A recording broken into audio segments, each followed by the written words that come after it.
6, el rango entre K te va a dar la amplitud.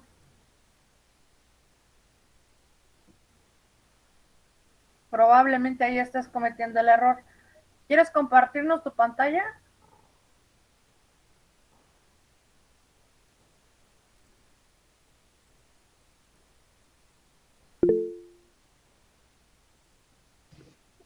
Sí, profesora, lo que sucede es que mi computadora ahorita está un poquito lenta. En cuanto ya se destrabe, si gusta, la puedo compartir. Bueno, tú me avisas. Sí, gracias. ¿Alguien más?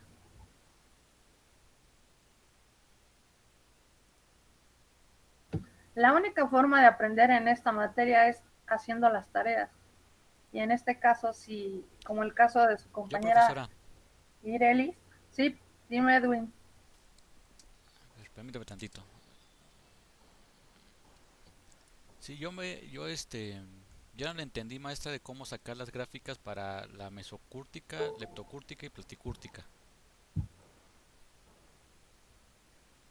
Eso solamente es una interpretación.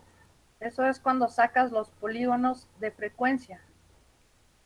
Y en función del polígono de frecuencia, si es muy picuda y no está muy extendida, se llama leptocúrtica. Si es una simétrica y es una campana de Gauss, se llama mesocúrtica. Pero si está más ancha de lo que tiene una campana de Gauss, que en lugar de tener un pico en medio se extiende hacia los lados, se llama platicúrtica porque se convierte en un plato. Ah, ok, gracias, maestra. Es que yo pensaba que teníamos que hacer este, una serie de operaciones para sacar el tipo de gráfica. Pero gracias, maestra. No, es a nivel espacial. Una vez que ya graficaste tu histograma de frecuencia, Sí, la clasifico, ¿no? entonces ya nada más la clasificas. Sí, sí, maestra. ¿Alguien más?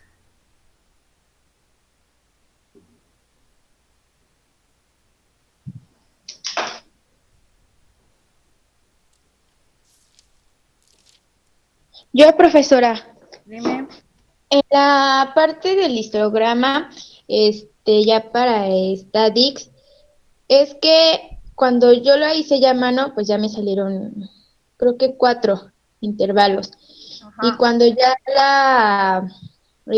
pasé a Statics, me salieron creo que 6. Le puse una nota en mi tarea de que Uh-huh. porque es que no me acuerdo cómo se hace para que salgan así a mano y al programa iguales. ¿Qué se le debe de poner?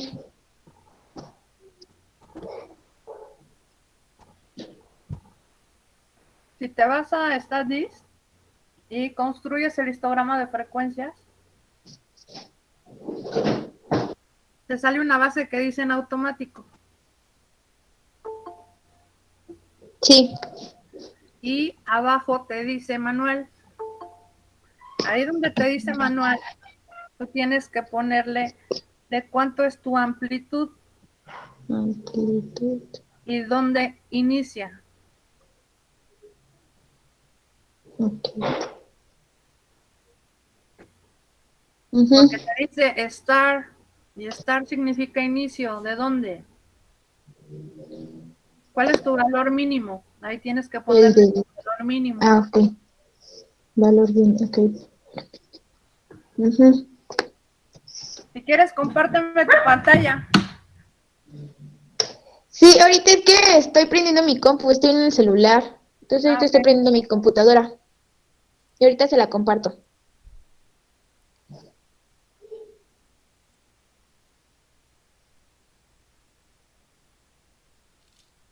Shiro. Yo, profesora, soy Gaby. Bueno, a mí en amplitud me salió de 1.8 y entonces para que fuera más fácil yo poder graficar, porque yo lo hice en el cuaderno, ya que no puedo bajar los programas que usted nos dio, bueno, que bajáramos, no los puedo, entonces lo hice en el cuaderno, entonces lo redondeé a 2, no sé si eso hay algún problema o si lo tengo que hacer del tamaño de la amplitud.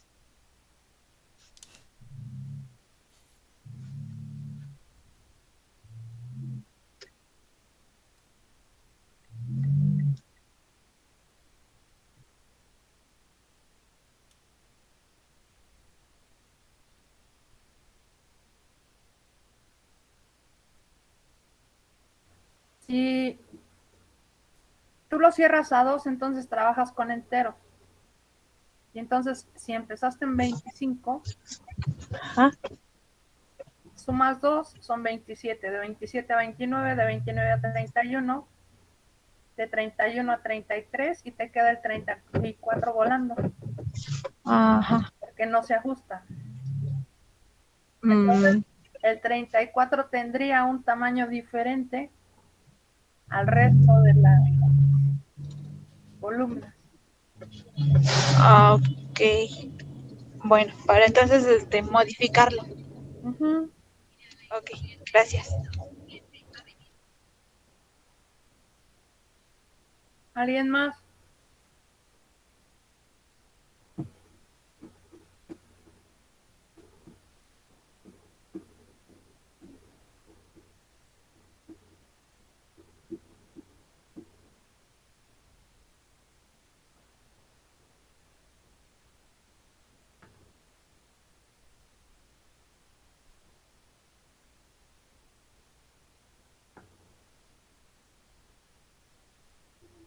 Bueno, para que a ustedes les quede más claro todo este proceso, hoy vamos a ver una serie de conceptos antes de seguir con la práctica. Desde el principio, desde qué es una muestra, desde qué es una variable.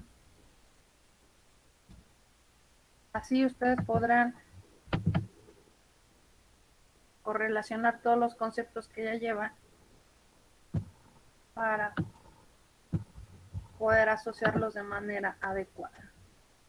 Entonces les voy a grabar su reunión.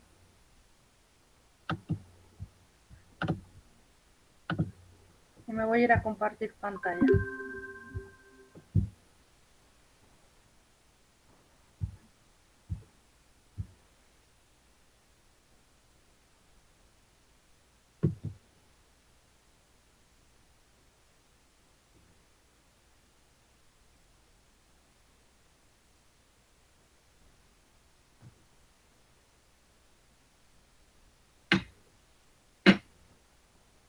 Entonces decimos, la estadística es la ciencia que se ocupa de recoger, clasificar, representar y asumir los datos de muestras, de hacer inferencia. La inferencia, entonces, va a ser la extracción de conclusiones sobre la población de la que procede. La estadística se divide en dos, la descriptiva y la inferencial. Yo al principio les pedí que me buscaran los conceptos. Algunos no los han buscado y entonces no llevan a la par su teoría con la práctica. Por eso me regresé ayer revisando tareas. Eso fue lo que encontré. Entonces, en la estadística descriptiva, parte de la estadística es la que ocupa recoger, clasificar, representar, resumir los datos de las muestras. La inferencial, entonces, ocupa llegar a conclusiones. Por lo tanto, buscamos a partir de una población los datos de las muestras extraídas de ellas, con la finalidad de construir las conclusiones. La población es un conjunto de individuos con propiedades comunes sobre los que se realiza una investigación de tipo estadístico.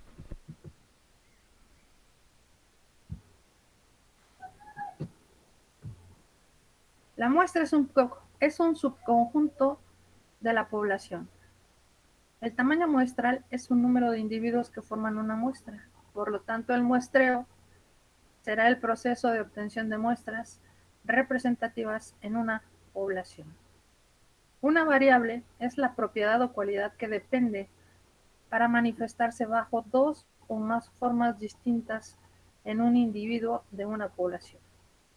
Las modalidades, categorías o clases son las diferentes formas en las que se manifiesta una variable.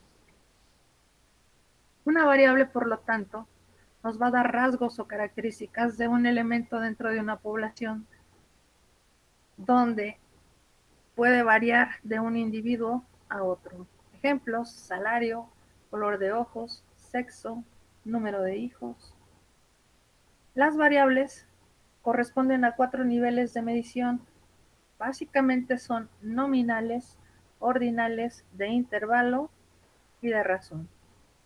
En los niveles de medición de las variables 1 son las nominales. Estas hacen referencia a datos que solo pueden clasificarse en categorías. Estas solamente tienen conteos, no existe un orden en particular para los grupos. Ejemplo: color de los ojos. En las ordinales, normalmente nos dan datos que se pueden agrupar en categorías. Estos se pueden ordenar de acuerdo al tipo de gradación. Ejemplo: nivel de color, nivel de preferencia. Los niveles de medición de las variables son de intervalo. En las de intervalo son todas las características de la escala ordinal, pero además cuantifica la distancia entre los valores de manera constante, por lo que los valores toman un tipo de variable que corresponde al orden de los números naturales. Esta escala, la distancia entre las unidades de medida, si es uniforme, podemos decir que D es el doble que A. Por ejemplo, permitir realizar operaciones matemáticas con suma, resta, multiplicación o división. En los de medida de la variable 3, que son los de razón, son similares a las de intervalo. Su diferencia es que el 0 indica la ausencia de atributo, por lo tanto es un 0 absoluto. Ejemplo: podemos señalar la altura en centímetros o el peso en gramos. En ambos casos 4 es el doble que 2, o 4 es la mitad que 8. Esto debido a que la distancia entre sus unidades de medidas es uniforme. Ejemplo: el ingreso familiar. Dentro del tipo de variables se utilizan las cuantitativas y las cualitativas. Normalmente la modalidad nos habla de un carácter cualitativo y el término valor cuando se estudian caracteres cuantitativos. En general, una variable no es sino un conjunto de distintas modalidades o valores que toma un carácter. Entonces, las variables cualitativas o categóricas son aquellas que no aparecen en forma numérica, sino como una categoría o atributo. Ejemplo: sexo, profesión, color de ojos. Las cualitativas solo pueden ser de tipo nominales u ordinales. Las cuantitativas pueden expresarse en números. Ejemplo: temperatura del salario, número de goles de un partido.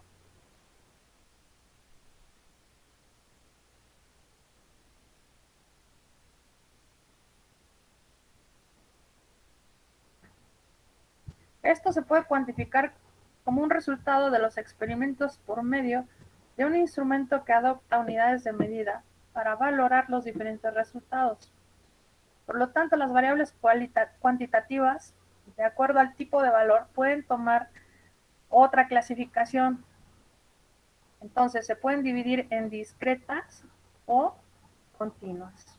Las discretas son el resultado de contar y solo toman valores enteros. Ejemplo: número de hijos de una familia. Las continuas asumen un número infinito de valores entre dos puntos y son el resultado de medir y pueden contener decimales. Ejemplo: peso, temperatura, altura. Pueden tomar entonces cualquier valor de intervalo.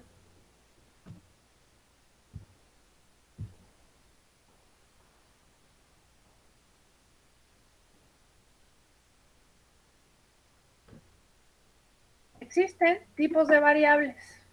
Hay una variable que se llama multiestado, que son aquellas que pueden tomar de dos valores. doble estado, que son las binarias, las cuales solamente pueden tener una respuesta. Yo les llamo dicotómicas a las binarias, y es sí o no, presencia o ausencia, águila o sol. Las cualitativas expresan cualidades o atributos, por ejemplo, color, y las cuantitativas expresan magnitudes o cantidades, que son el resultado de la medición de algún instrumento, conteo de eventos u operaciones matemáticas. Las discretas están correlacionadas con la magnitud y esto se expresa solo mediante números enteros. Ejemplo, número de hijos de una familia. Las continuas existen potencialmente un número infinito de valores entre dos puntos de la escalera. Ejemplo, peso. Las derivadas normalmente son generadas a partir de cálculos simples de medidas discretas o continuas. Ejemplo, índice de masa corporal. En la escala de medida a nivel de medición, la nominal nos va a dar la cualidad que se mide, no tiene ninguna secuencia lógica. Ejemplo, sexo, femenino o masculino. Esa es una cualidad. Ordinal son las observaciones que se ordenan de menor a mayor, pero la distancia no tiene sentido. Ejemplo, opinión sobre la calidad de un producto. Muy malo, malo, regular, aceptable, bueno, muy bueno, excelente. Intervalo, la distancia aquí sí tiene sentido. Su magnitud es igual a todo lo largo de la escala. Por lo tanto, se puede realizar comparaciones, pero el cero es arbitrario. Las operaciones como multiplicación y división no son realizables. Un ejemplo es la temperatura, ya que podemos decir que la distancia entre 10 y 12 grados es la misma que entre 15 y 17. Lo que no se puede establecer es que 10 grados equivale a la mitad de la temperatura de 20. Las de razón. Las variables de razón poseen las mismas características que las de intervalo. Su diferencia es que el cero es absoluto. Por lo tanto, representan la ausencia total de medida, por lo que pueden realizar cualquier operación de tipo aritmética y lógica. Este tipo de variables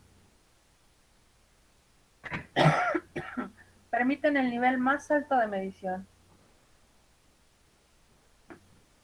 Altura, peso, distancia o salario son algunos ejemplos de este tipo de escala de medición. Población. También se le conoce a la población como colectivo o como universo.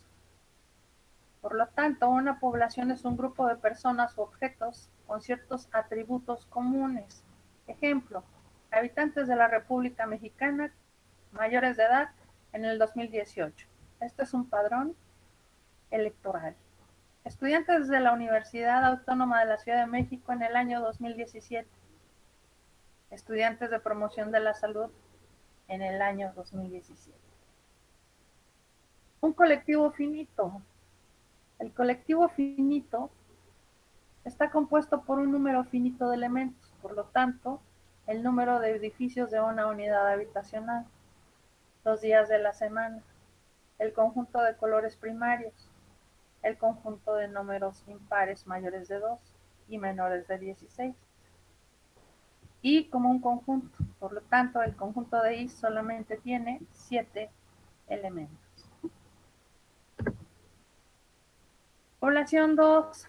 Cuando M es el conjunto de los meses del año, significa que M solamente va a tener 12 elementos.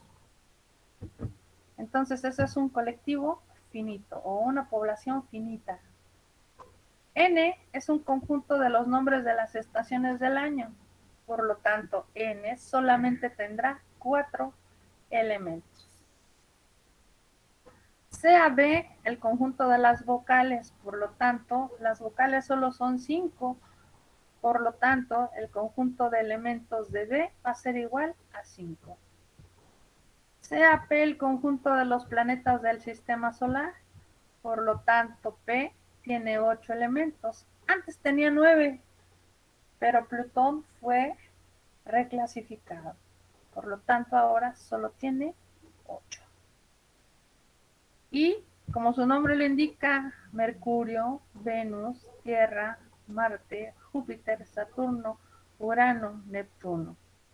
Plutón ya no es clasificado como un planeta del sistema solar. Para una población infinita, esta tiene un número ilimitado de elementos. Es un conjunto infinito de agrupaciones de elementos abstractos, por ejemplo, los números. El conjunto de números naturales van del 1 hasta el n. El conjunto de múltiplos de 3 van de 3 hasta n. Las galaxias, los planetas del universo, las nubes, los granos de sal, las gotas de agua del océano o las gotas de lluvia. Solamente podemos decir que chispeó, granizó o que fueron lluvias torrentosas.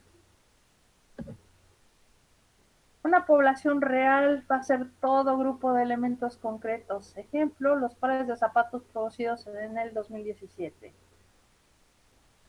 Otro colectivo real o población es los estudiantes de comunicación de la UACM en un año determinado. Otra población es el número de alumnos en una clase, los aspirantes a un puesto de trabajo, los vendedores de una empresa.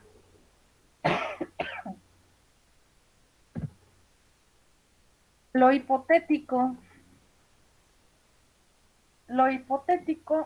es contrario a lo real. Por lo tanto, una población hipotética puede ser el conjunto de todas las formas imaginables en las que puede presentarse un suceso determinado. Por ejemplo, estimaciones de la población económicamente activas dentro de 10 años. Es hipotético porque hasta que no se demuestre lo contrario.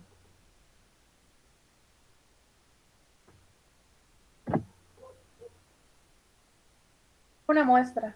En toda investigación lo adecuado es contar con observaciones y características de los elementos que forman parte de un grupo de interés. En muchas ocasiones esto puede ser muy caro, muy tardado o en algunos casos imposible. ¿Por qué? Porque las muestras van a ser un subconjunto de una población. Estadísticamente una muestra es un subconjunto de casos de individuos o de una población estadística en representación significativa dentro de una población. Esto nos dice que podemos asumir la estimación de un error, el cual no debe de exceder del 5%, y se estima que las características de un conjunto poblacional puedan ser menores a las de una población global. A partir de una muestra de una población, se selecciona con la finalidad de describir un grado de precisión. La muestra implica extraer de una población un subconjunto que sea representativo. Existen algunas razones para el muestreo representativo. En muchos casos dependen de 3 factores. Primero, el orden económico.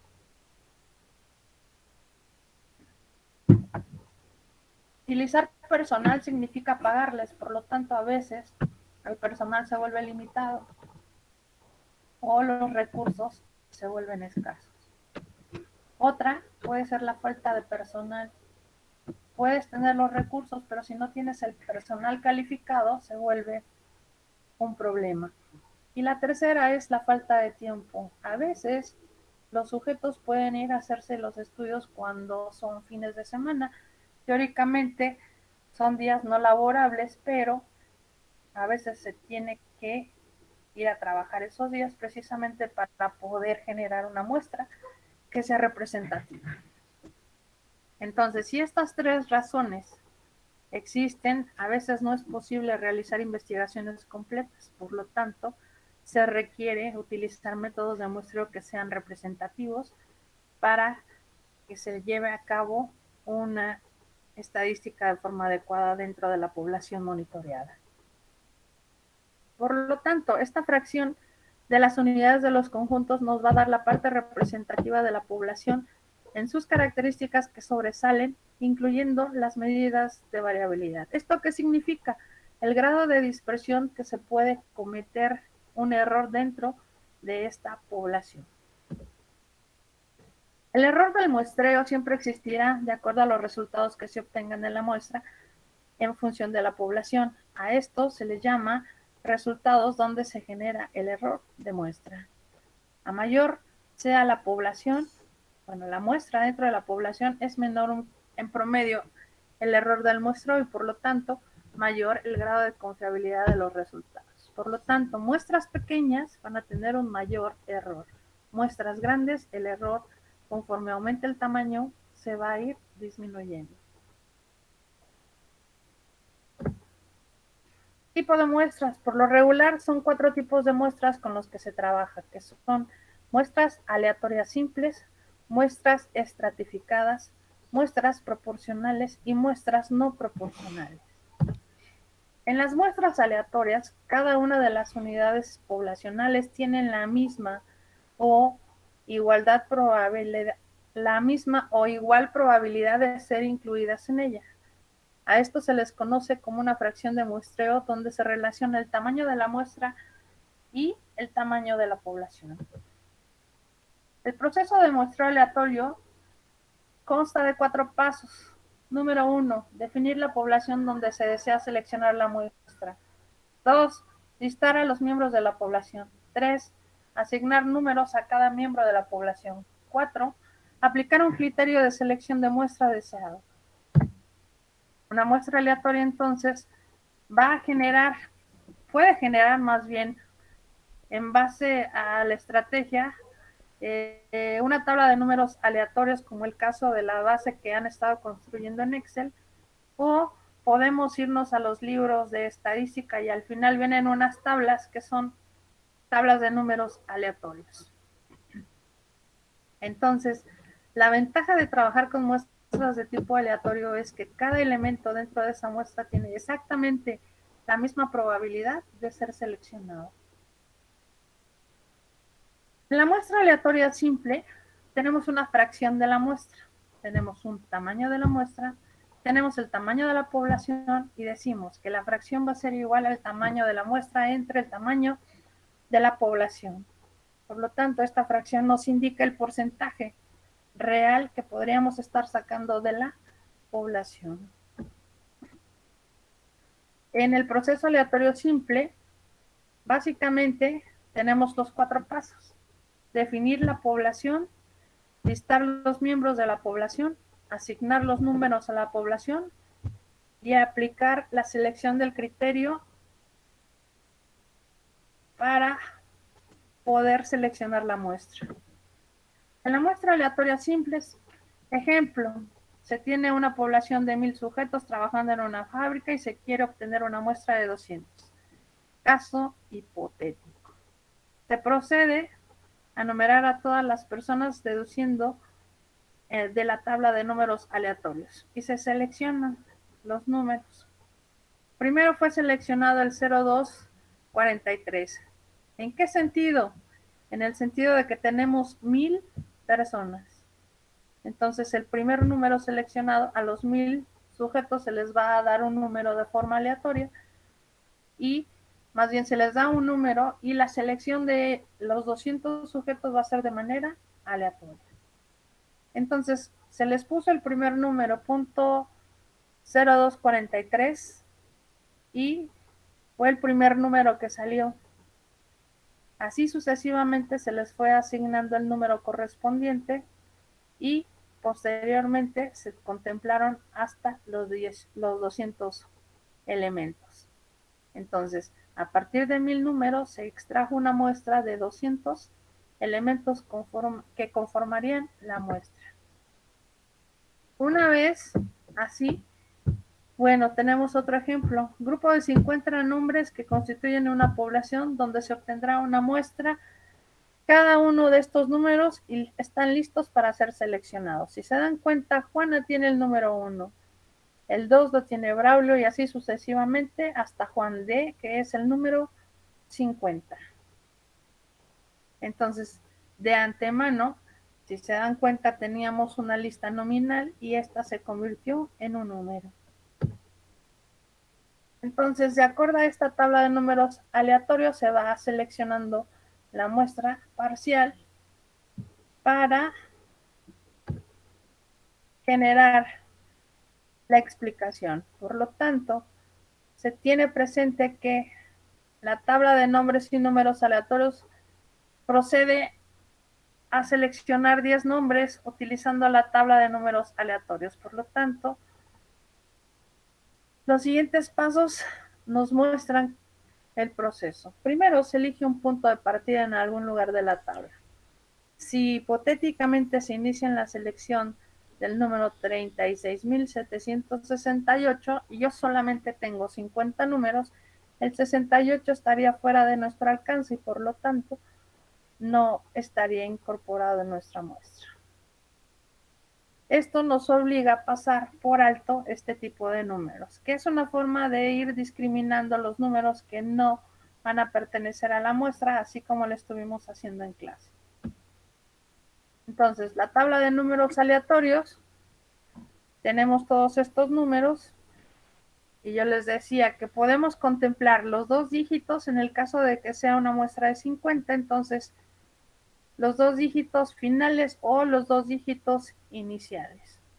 Bueno, ellos asumieron contemplar que de la parte final normalmente tenían más números repetidos y empezaron a contemplar los números aleatorios.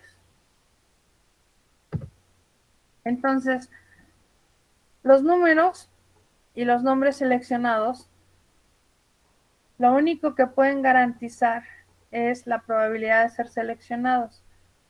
No se comprende o se implica el criterio relacionado con este estudio, solamente que no es de tipo ascendente, sino que es aleatorio. Esta selección de forma aleatoria, cada uno de los componentes de la población, análogamente, una muestra debe de estar compuesta por n unidades aleatorias de muestra, donde n son los elementos que forman la población, bueno, la muestra dentro de la población y tienen una misma probabilidad de ser elegidos. Entonces, lo más importante de una selección al azar es que cualquier elemento puede ser seleccionado.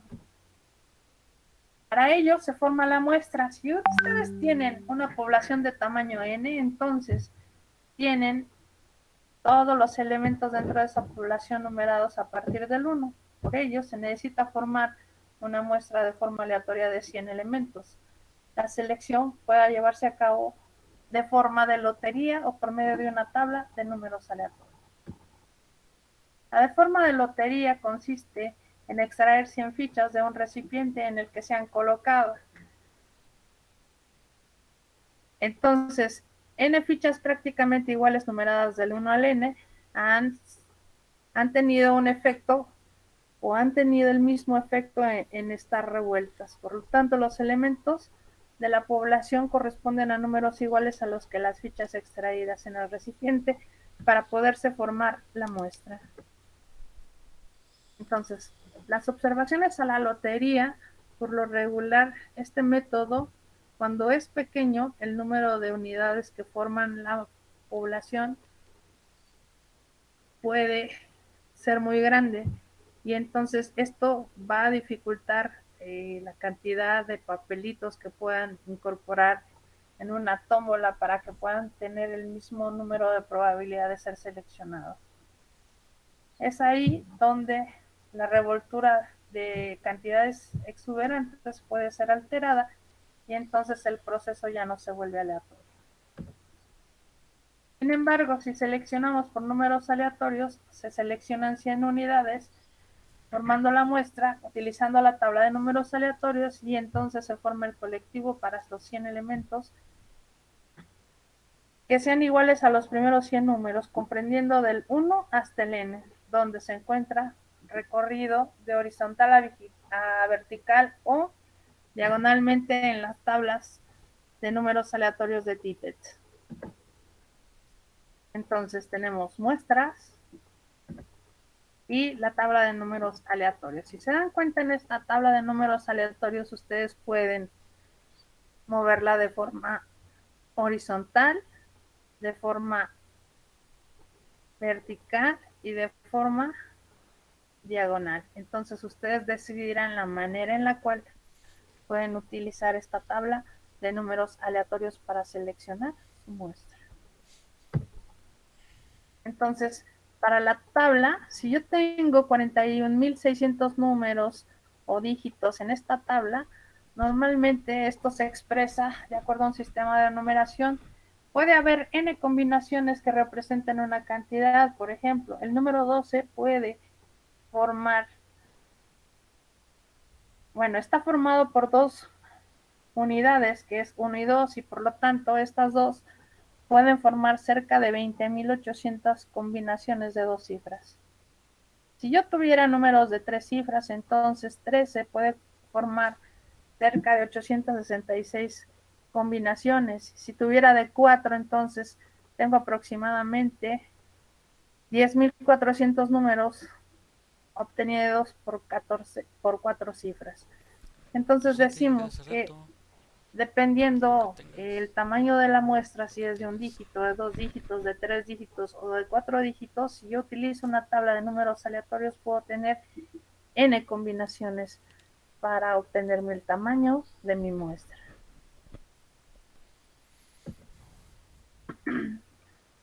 Por ejemplo,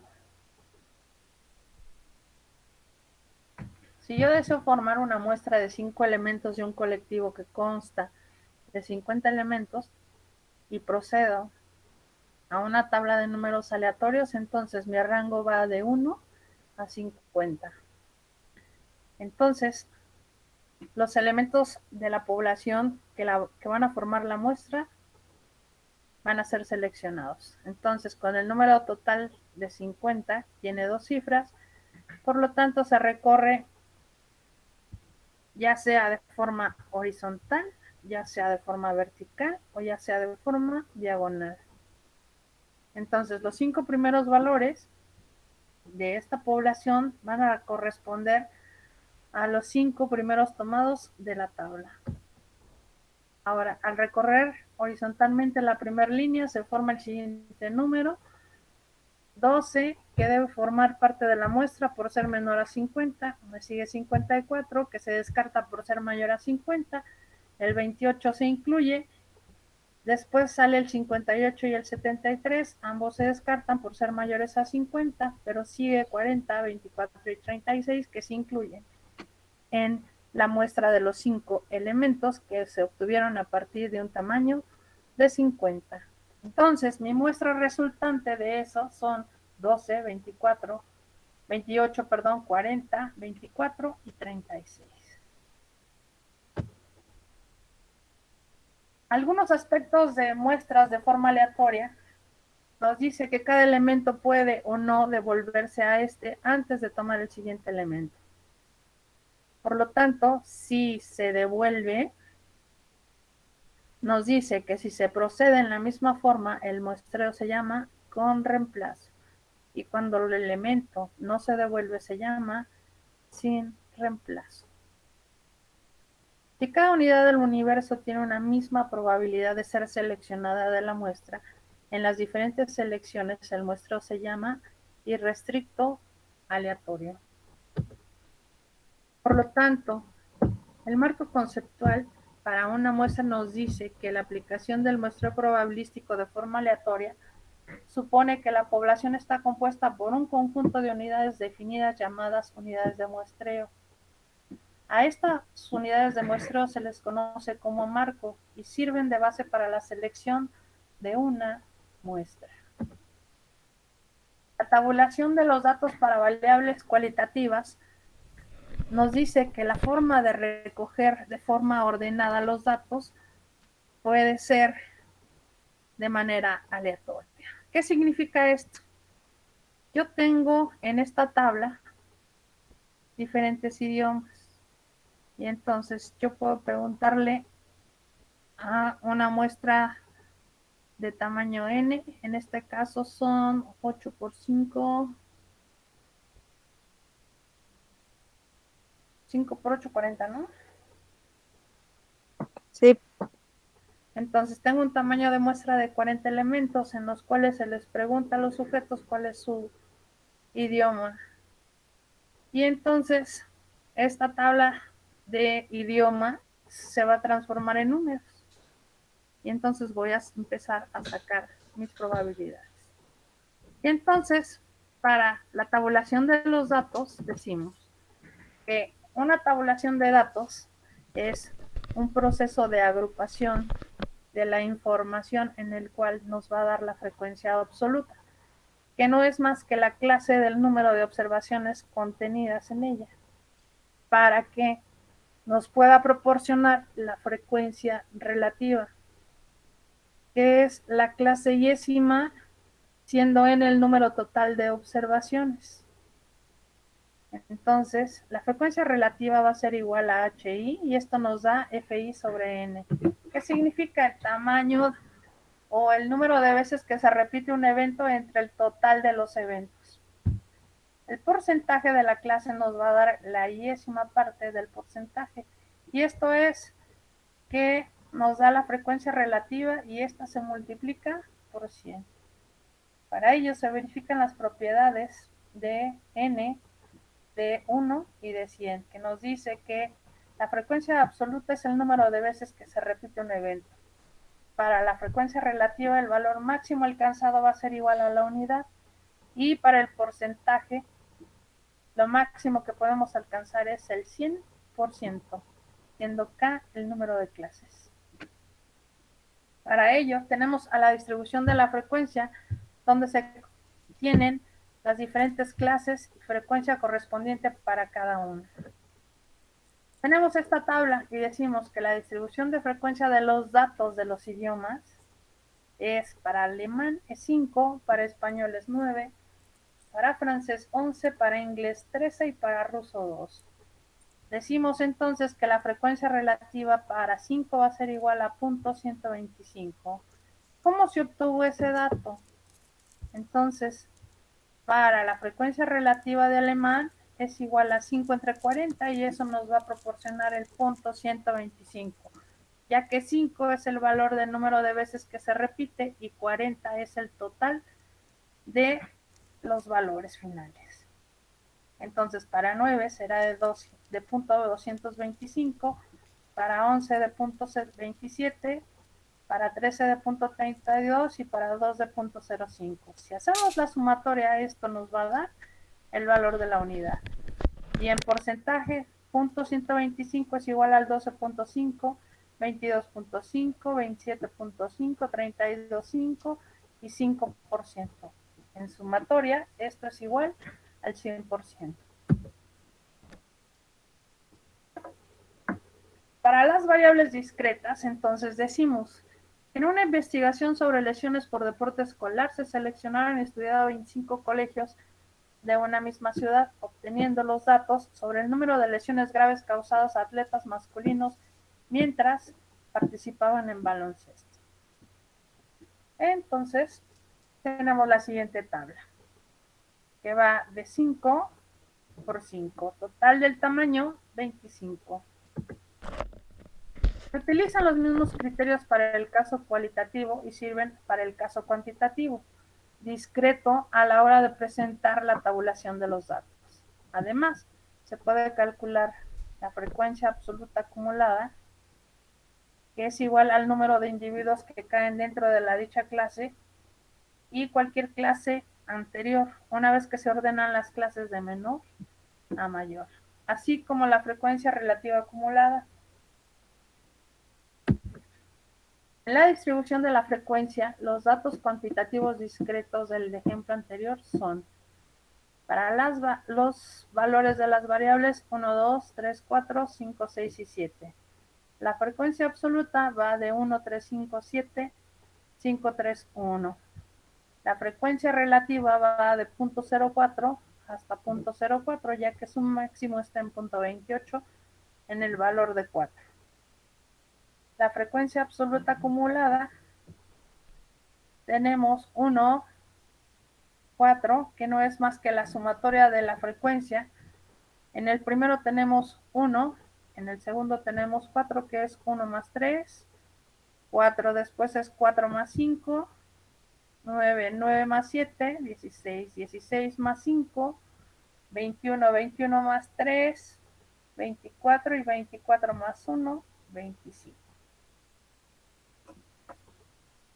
Luego, una vez que tenemos la frecuencia absoluta acumulada, tenemos la frecuencia relativa acumulada, que es 1 entre 25, esto es igual a 0.04.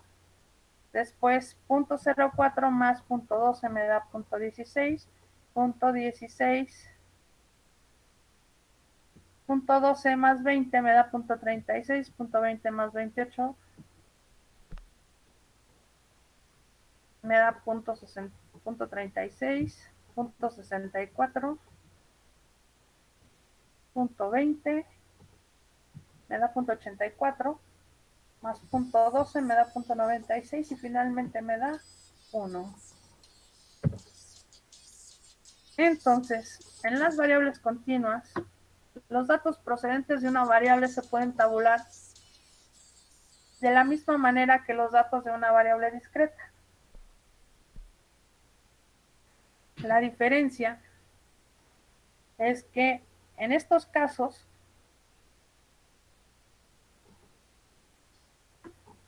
las variables continuas dividen el intervalo de valores posibles en intervalos continuos llamados intervalos de clase. Una vez agrupados los datos en intervalos, estos se tabulan de forma análoga al caso de la variable discreta. Ejemplo, número adecuado de intervalos. Esto se clasifica de acuerdo a la regla de Stuttgart si se toma como un valor de k, donde k es igual a 1 más 3.322 logaritmo de n. En el caso de la amplitud del intervalo de clase, esta es la distancia que va a tener la barra y precisamente nos va a dar la diferencia. La marca de clase entonces nos va a dar la sumatoria del mínimo al máximo entre 2. Ejemplo de recogida no ordenada de un dato cuantitativo continuo. Normalmente obtenemos los datos de forma aleatoria y posteriormente los ordenamos. Entonces, se genera la agrupación de intervalo de clase de acuerdo a la amplitud, se calcula el rango o recorrido de las observaciones y entonces decimos que el rango no es más que el valor máximo menos el valor mínimo. El número de intervalos se puede tomar para agrupar los datos y entonces decimos que el valor de k es igual a 5.64. Aproximadamente k va a ser igual a 6. Por ello, la amplitud de cada intervalo nos la va a dar el rango entre el valor de k. Y esto va a ser igual a 7 sobre 6. Por lo tanto, la distancia va a ser igual a 1.667. Al no ser exacta, se aproxima la cantidad anterior de un número ligeramente superior, por ejemplo, de 1.17. Con la amplitud de los intervalos, se tomó un poco mayor de lo que se obtiene en un principio. Entonces, el nuevo recorrido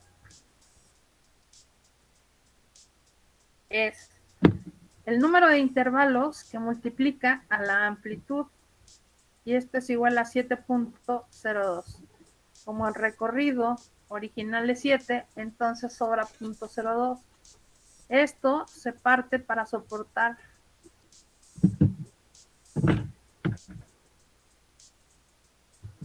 esto se reparte y este sobrante se resta a la mitad de la observación mínima sumando la otra mitad a la observación máxima, con lo que se obtienen los 6 intervalos de clase determinados por los valores siguientes.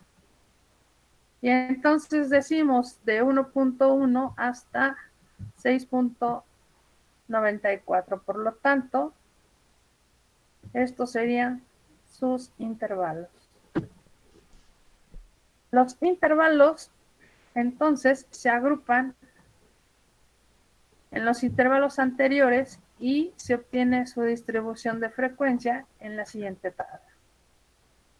Entonces decimos que partimos de 1.67 y lo máximo que tenemos es de 7.52, que es el intervalo de clase media o también conocida como marca de clase. Entonces el intervalo de clase va desde 1.09 hasta 2.26, de 2.26 a 3.43, 3.43 a 4.60, 4.60 a 5.77, 5.77 a 6.94, 6.94 a 8.11. Entonces tenemos la marca de clase, que son la sumatoria de los dos valores divididos entre 2. Y a partir de estos rangos sacamos la frecuencia absoluta. Entonces tenemos 764422 con una frecuencia relativa muy parecida, una frecuencia acumulada y una frecuencia relativa acumulada. Entonces decimos, de acuerdo a la representación gráfica de las variables cualitativas, el diagrama de barras nos va a permitir situar en el eje horizontal las clases y sobre cada una de ellas se levanta un segmento rectilíneo de altura igual a la frecuencia de cada clase. Entonces, ¿cuántas veces se repite cada idioma? Ruso, español, francés, inglés y ruso. También, además de la gráfica de barras, tenemos otro tipo de gráficas que son las gráficas de pastel, la cual nos permite graficar sectores que van a dividir el área de un círculo en sectores circulares con ángulos proporcionales a la frecuencia absoluta de clases. En las variables cuantitativas con datos no agrupados en intervalos nos da los diagramas de barra. Estos son iguales en el caso de las variables de tipo cualitativas. Entonces, un diagrama de barras nos va a dar la frecuencia absoluta, que es la que no ha sido alterada previamente, o el número de eventos que se va a repetir en cada columna sin problema. Para poder situar esto en el marco, decimos que el polígono de frecuencia entonces no va a ser más que la representación gráfica de la distribución que nos muestra el histograma de frecuencias. Esta se sitúa en los puntos que resultan de tomar en el eje horizontal los distintos valores de las variables y en el vertical la frecuencia, ya sea absoluta o relativa. Estos se unen después de los puntos mediante segmentos rectilíneos. Obviamente, cuando partimos de un histograma de frecuencia, no teníamos absolutamente nada en cero. Y entonces partimos de cero precisamente para poder estimar en la gráfica el punto por donde vamos a llegar a lo más alto y de ahí a lo más bajo. Entonces, si un polígono de frecuencia es de este tipo, no es más que la selección del histograma, y lo que tiene que cumplir un polígono de frecuencia es que sube, sube, sube, baja, baja, baja. Entonces van de base a base y tienen una cuadratura importante. Esta cuadratura es lo que los vuelve ya sea platicúrticas, mesocúrticas o leptocúrticas. ¿Hasta aquí no tienen dudas? Pues creo que yo no. ¿Alguien más? No, profesora. No, profesora. No, profesora. Ok. Entonces, decimos que una gráfica de frecuencias acumuladas es como una escalera. Es la representación gráfica de estas frecuencias, ya sea de valores absolutos o relativos. Si la frecuencia acumulada de un valor numérico no aparece en la distribución de frecuencias, entonces esta será igual a la frecuencia acumulada de la observación inmediatamente anterior. Por lo tanto, el gráfico de frecuencia acumulada siempre forma una escalera. En las variables cuantitativas con datos agrupados en intervalo, el histograma de frecuencias se sitúa en el eje horizontal del intervalo de clase y sobre cada uno se levanta un rectángulo de área proporcional a la frecuencia absoluta. Si todos los intervalos tienen la misma amplitud, entonces basta con hacer un rectángulo con una altura igual a la frecuencia absoluta o relativa. Pero si los intervalos tienen distinta amplitud, la construcción de histograma presenta una importante variación. Entonces decimos, una vez marcados sobre el eje horizontal los extremos de los intervalos, hay que calcular la altura del rectángulo de forma que su área sea igual o proporcional a la frecuencia absoluta del intervalo. ¿Cuándo pasa esto? Cuando en los intervalos su frecuencia no es la misma. De 0 a 3 son 3, de 3 a 5.5 son 2.5, de 5.5 a 6.5 es 1, y de 6.5 a 8 es 1.5. Entonces, todas las frecuencias aquí son diferentes, o los rangos más bien de información son diferentes. Es por ello que la frecuencia absoluta se distribuye de diferente manera. Entonces decimos que este tamaño o este rango es mayor y este rango es menor. La fórmula del área del rectángulo es base por altura y se considera que los rectángulos del histograma tienen una área igual a la frecuencia absoluta. Entonces, la altura, para averiguar la altura del primer rectángulo, se toma en cuenta que la base es igual a 3 y el área del rectángulo es igual a 11. Por lo tanto, la altura debe de ser igual a 11 sobre 3. Del segundo a 10 sobre 2.5.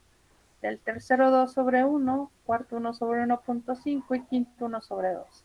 Así se obtendrá el histograma de frecuencias, contemplando que las alturas y el área o la base y la altura no son las mismas. Para un polígono de frecuencias absolutas se sitúan los puntos que resultan de tomar el eje horizontal, las marcas de clase de los intervalos y en el vertical las frecuencias. Se unen después de los puntos mediante segmentos rectilíneos y entonces se obtiene un polígono de frecuencias. Si ustedes observan este polígono de frecuencias, ¿se parece a una campana de Gauss? No. No. Entonces, ¿qué sería para ustedes? ¿Platicúrtica o leptocúrtica? Leptocúrtica, ¿no? Más bien Yo digo que platicúrtica. Leptocúrtica. sería platicúrtica porque si se dan cuenta, está más distribuido de un lado que del otro. Del otro es inmediato. Nada más se contempla el punto recorrido. Entonces se extiende mucho a lo largo del tiempo y se convierte en un plato. Luego, el polígono de frecuencias acumuladas se sitúa en el punto donde resulta el eje horizontal, en los extremos superiores de los intervalos de clase y el eje vertical correspondiente a la frecuencia acumulada. Por lo tanto, se unen los puntos mediante segmentos rectilíneos. Este polígono de frecuencias es absoluto y es acumulada. Por lo tanto, todo va a ser ascendente. Si se acuerdan, cualquier polígono de frecuencias acumulada tiene que ser una línea que va a ser ascendente hasta que va a llegar a un punto donde ya no va a tener ningún cambio.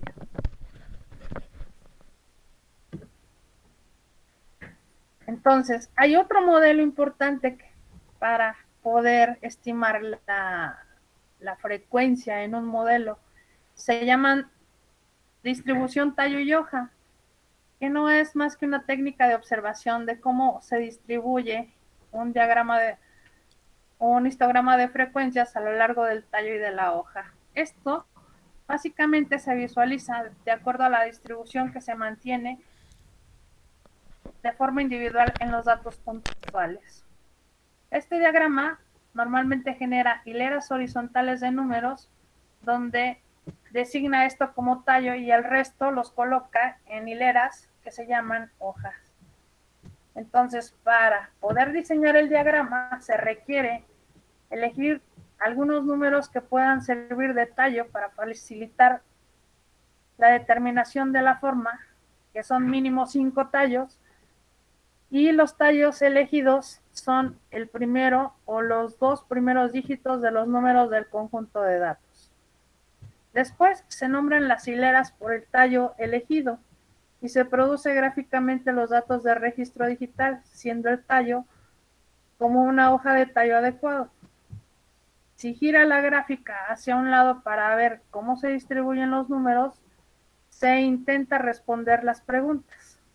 Y entonces se plantean, ¿los datos tienden a agruparse cerca del tallo o tallos en particular, o se distribuyen de forma uniforme por el diagrama?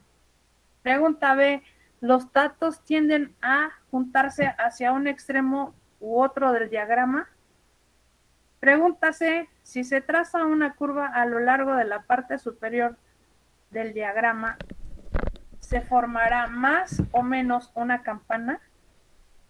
¿La campana es plana? ¿La campana es simétrica?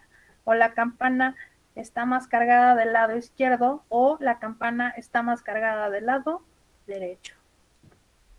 Entonces podemos asumir que una campana de Gauss es perfectamente simétrica, pero habrá campanas que sean asimétricas. ¿Qué significa? Que estén cargadas más del lado positivo o que estén cargadas más del lado negativo.